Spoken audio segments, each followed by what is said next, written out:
മോളെ മുറ്റത്തിങ്ങനെ സംസാരിച്ചുകൊണ്ടിരുന്നപ്പോഴേ നമ്മുടെ മുറ്റത്ത് ചെറിയൊരു മാവുണ്ട് കേട്ടോ. അത് 4-5 മാങ്ങ ഉണ്ടായിട്ടുണ്ടായിരുന്നു. അപ്പോൾ മോളിനോട് പറഞ്ഞു, ഒരു ചമ്മന്തി അരച്ച് തരാമോ എന്ന് ചോദിച്ചു. അപ്പോൾ ഞാൻ പറഞ്ഞു ആയിക്കോട്ടെ, അരയ്ക്കാലോ എന്ന് പറഞ്ഞു.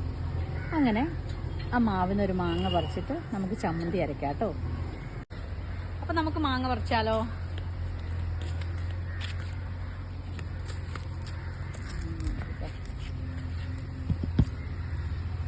ഇത് കണ്ടോ മാങ്ങ. അപ്പോൾ ഒരു മാങ്ങ പറിക്കാം അല്ലേ? കട്ട് ചെയ്ത് ഇത്രേ പൊക്കമുള്ളൂ കേട്ടോ. ചെറിയ മാവാണേ. ആ മാവിലാണ് കുറച്ച് മാങ്ങ ഉണ്ടായത് കേട്ടോ. ഇത് കണ്ടോ ഇതില് മാങ്ങ. ഇത് കണ്ടില്ലേ മാങ്ങ? ഇതാ ഇവിടെയൊക്കെ ഉണ്ട് കേട്ടോ. ഇവിടെ എല്ലാം ഉണ്ടേ. നമുക്ക് ഈ മാങ്ങ കൊണ്ട് ഒരു ചമ്മന്തി അരക്കാം കേട്ടോ. അത് ഞാൻ കാണിച്ചു തരാവേ. ഇത് കണ്ടോ പഴുത്തൊരു മാങ്ങ എടുക്കുന്നേ. കിട്ടിയത് 2 അതിൻ്റെ അകത്ത് തന്നെ പഴുത്തിട്ടുണ്ടായിരുന്നു. 2 പച്ചയാണ് കേട്ടോ. ഇതുകൊണ്ടാണ് ഞാൻ മാങ്ങ ചമ്മന്തി അരയ്ക്കുന്നതേ. ഈ പഴുത്ത മാങ്ങ ഞാൻ മോൾക്ക് കട്ട് ചെയ്ത് കൊടുക്കുകയാണ് കേട്ടോ.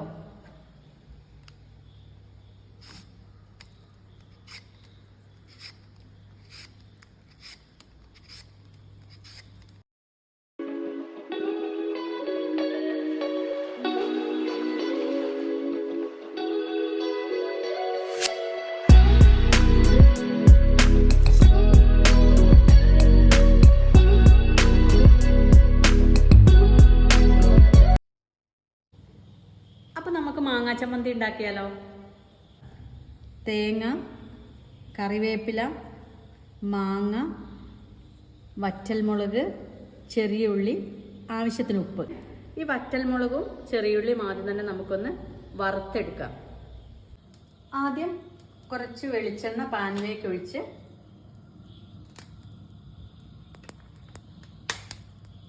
ഈ മുളകൊന്ന് വറുത്തെടുക്കാം.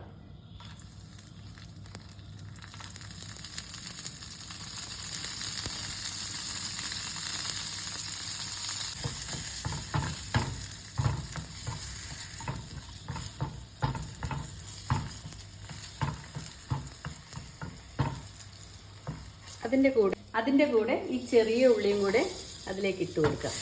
അതിനുശേഷം അതിൻ്റെ മേലേക്ക് ഈ തേങ്ങയും കൂടെ ഇട്ടിട്ട് ചെറുതായിട്ടൊന്ന് മൊരിയിച്ചെടുക്കാം.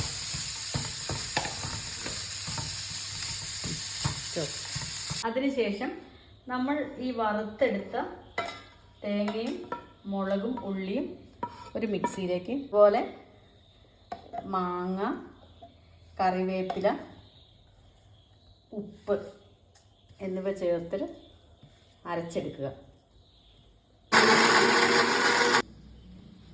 ഇതാണ് കേട്ടോ ആ ചമ്മന്തി. ഓക്കെ, മാങ്ങാ ചമ്മന്തിൻ്റെ കൂടെ കുറച്ച് ചെമ്മീനും കൂടെ ഫ്രൈ ചെയ്ത് കൊടുക്കാമെന്ന് വിചാരിച്ചു കേട്ടോ.